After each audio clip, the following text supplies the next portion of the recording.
Sveiki, kviečiu pasižvalgyti po naują Hila šeimos medicinos centrą Kalnėnuose. Jau nuo sausio mėnesio čia bus galima naudotis šeimos medicinos paslaugomis. O čia vienas iš šeimos gydytojų kabinetų, kuriame galės lankytis įvairaus amžiaus pacientai, nuo kūdikių iki senjorų.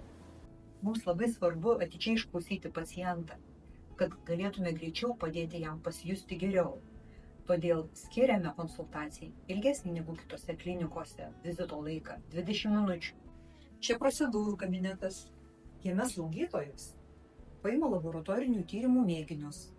Daugelio jų rezultatus galima sužinoti jau per keletą minučių. Atliekamos intraveninės terapijos procedūros. Jų pagalba galima atstatyti organizmo būklę, suteikti energijos. Tokį gydymą skiria gydytojai, pakonsultavę pacientą ir įvertinę jo būklę. Šiame kabinete konsultuos gydytojai specialistai, akušeris ginekologas, echoskopuotojas, gydytojas reabilitologas. Čia galima patogiai privažiuoti automobiliu ir visada yra parkavimo vietos. Be to, man su vežimėliais gali išvažiuoti labai paprastai, nes nėra laiptų.